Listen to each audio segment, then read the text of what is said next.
అత్యంత తేజస్వినిగా శక్తి స్వరూపిణిగా పార్వతీదేవి యొక్క వివిధ అవతారాల్లో ఒకటి అయిన మహేశ్వరీదేవి అవతారంలో పీఠాపురం శ్రీ మహాలక్ష్మి అమ్మవారు దేవి శరన్నవరాత్రి ఉత్సవాల్లో భక్తులకు దివ్య దర్శనం అనుగ్రహించారు. మహేశ్వరి అవతార అలంకరణలో ఉన్న మహాలక్ష్మి అమ్మవారికి విశేష పూజలు అర్చనలు ఘనంగా నిర్వహించారు. అష్టాదశ శక్తిపీఠాల్లో 10వ శక్తిపీఠమైన పీఠాపురంలో శృంగేరి శంకర మఠానికి చెందిన శ్రీ మహాలక్ష్మి అమ్మవారి ఆలయంలో అమ్మవారి శరన్నవరాత్రి సతచండీయాగ మహోత్సవాలు శంకరమఠ సాంప్రదాయానుసారం వేదోక్తంగా ఘనంగా జరుగుతున్నాయి. ఇందులో భాగంగా 3వ రోజు శ్రీ మహాలక్ష్మి అమ్మవారు వృషభ వాహనంపై త్రిశూలధారిణి అయి తేజోశక్తి రూపమైన మహేశ్వరి అవతార అలంకరణలో భక్తులకు దివ్య దర్శన భాగ్యం కల్పించారు. ఈ సందర్భంగా ఆలయ అధికారి వాగ్దేవి పీఠాధిపతి ఇంద్రగంటి గోపాలకృష్ణ శర్మ పర్యవేక్షణలో అమ్మవారికి పంచామృతాభిషేకం సహస్రనామాలతో కుంకుమార్చన ఆలయ అర్చకులు జరిపారు.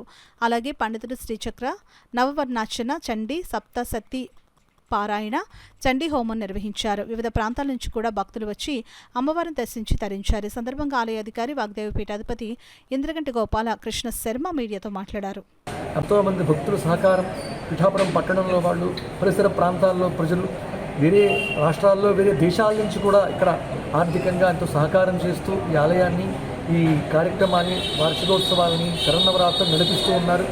ఇదంతా జగద్గురువుల కటాక్షంగా భావిస్తూ ఈ శంకరమఠంలో వేదోక్తంగా సనాతన ధర్మంలో ఏ ప్రకారం అయితే దీక్ష నిర్వహించాలందో అదేవిధంగా ఆచరిస్తూ ఆ నివేదనలు చేస్తూ అవన్నీ ప్రసాదాన్ని భక్తులందరికీ పంచిపెడుతూ వైభవంగా అద్భుతంగా కార్యక్రమం జరుగుతోంది.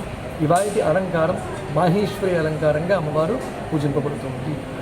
ఈ 10 రోజులు కూడా అమ్మవారి ఆశీస్సులు భక్తులందరూ తీసుకుని లోకానికందరికీ క్షేమాన్ని ఇవ్వాలని, ఆరోగ్యాలతో అంతా ఉండాలని, క్షేమంగా పంట పండి సకాలంలో వర్షాలు పడాలి అని ప్రార్థిస్తూ చేసేటటువంటి క్రతువులు ఇవన్నీ, ఈ దీక్షలు ఇవన్నీ కూడా పాడి పంట ప్రధానంగా వేదంలో చెప్పినటువంటి ఇవన్నీ అవన్నీ క్షేమంగా ఉండాలని, లోకం అంతా ఆరోగ్యంగా ఉండాలని, సద్భావనలతో మంచి మనస్సుతో ప్రశాంత జీవనాన్ని గడపాలని ఆశిస్తూ శుభం భూయాత్, సర్వే జనా సుఖినో భవంతు.